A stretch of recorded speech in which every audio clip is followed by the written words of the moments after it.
Sino ba naman ang hindi na-hook at nakiindak sa muntik na yatang maging pambansang sayaw?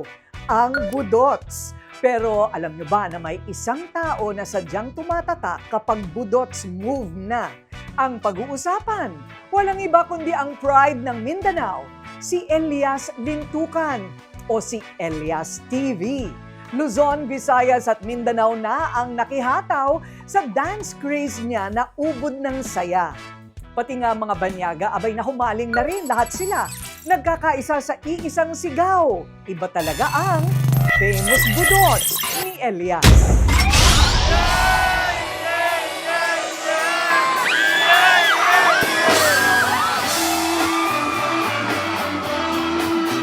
Alam na this. Sa unang entrada pa lang ng salita sa kantang ito. Ang madlang people, abay, mga nagwawala. Nagigising daw kasi ang kanilang mga natutulog na diwa. Kanya-kanyang hataw, pahusayan pa nga ang iba sa paggiling. May pakaldag pa silang nalalaman o ang pagkahumaling sa indak ng musikang ito.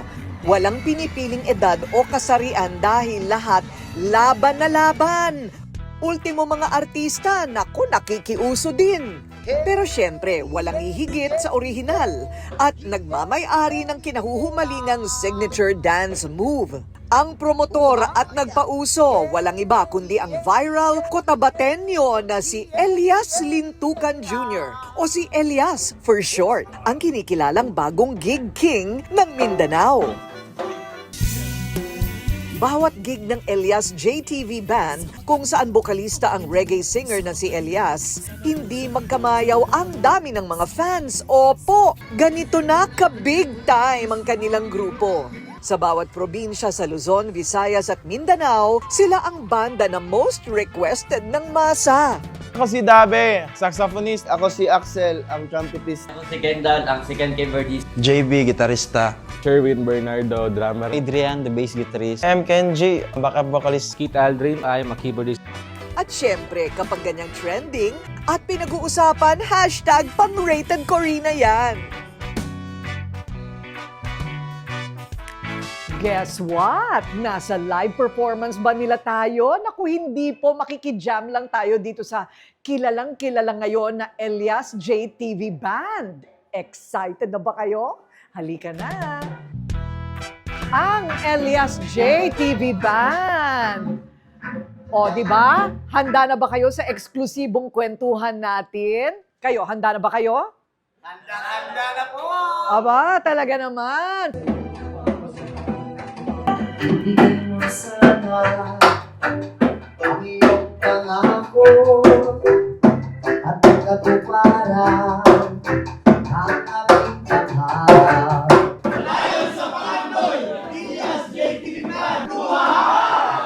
Binubuo ng 9 na miyembro ang successful Elias JTV Band. Aminado ang buong grupo.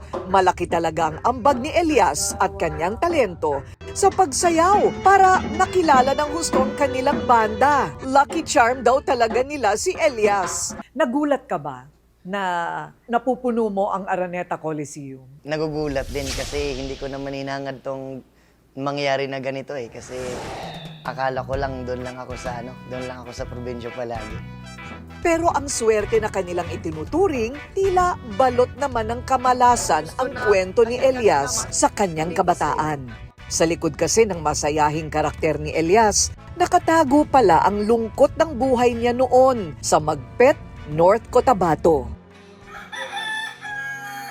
Ang magaling na performer, matindi pala ang pinagdaanan. Kakarampot ang kinikita ng kanyang ama na trabahante sa pagkuha ng dagta ng rubber tree. Ang kulo ng sikmura, dulot ng gutom, ordinaryong pakiramdam na daw yan para sa kanya. Ano yung sobrang hirap na naranasan mo? Kumakain lang kami ng kamote at saka saging ng time na yon. Breakfast namin, saging lang. Paminsan-minsan nakakain din kami ng kanin pero yung ulam namin, asin, mantika at saka tuyo lang. Ang kagubatan na ang nagiging kusina nila para may maihain lang sa lamesa. Nangangaso ang kanyang tatay para may pagkain. Pero isang aksidente ang hindi inaasahan na nangyari. Naghunting siya ng mga wild animals ng time na yon. Pagkalabit niya, hindi pumutok.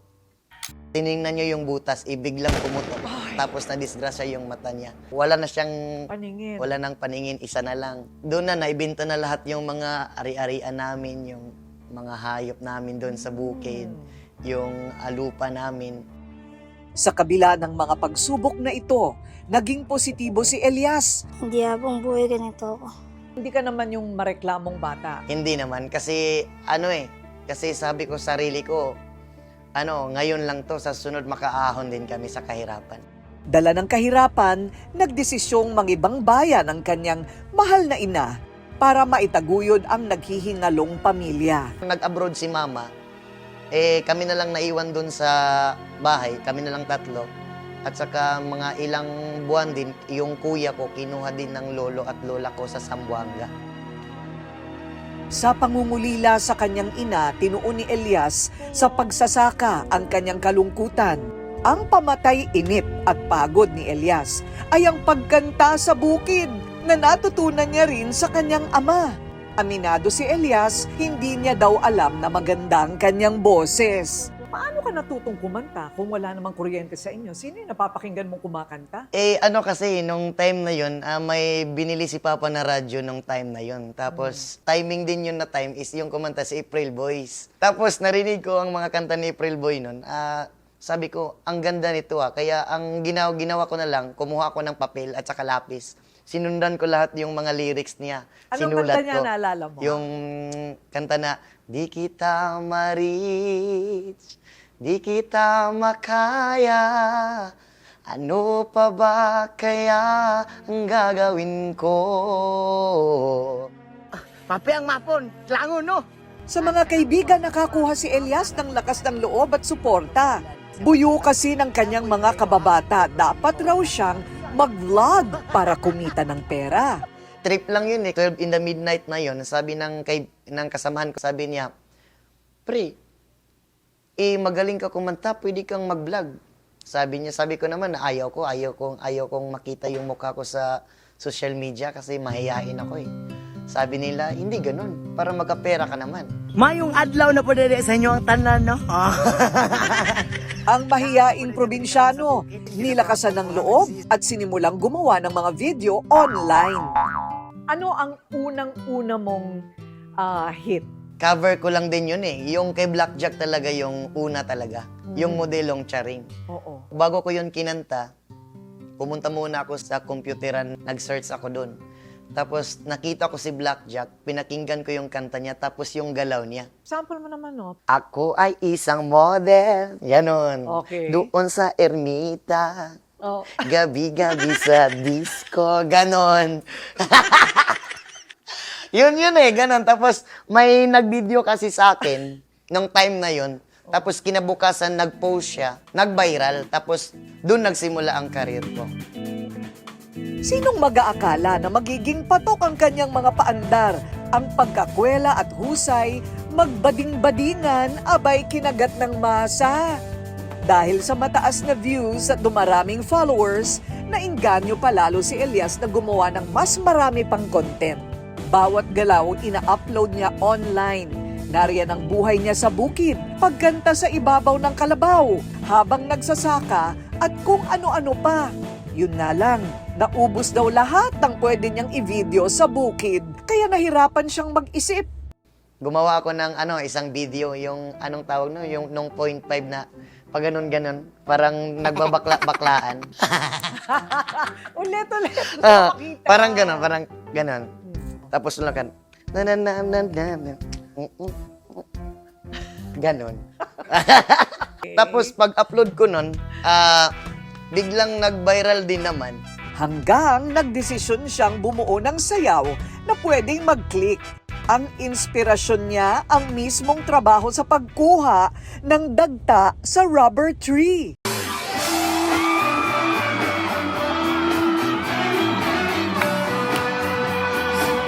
At ayun na nga, Jackpot sa views at trending sa share ang rubber dance move ni Elias. Nag-viral ito pero dahil kakaiba ang moves ng sayaw ni Elias, marami ang umalma at umani pa nga ng maraming negatibong komento. Ang sayaw daw ni Elias malaswa at may double meaning.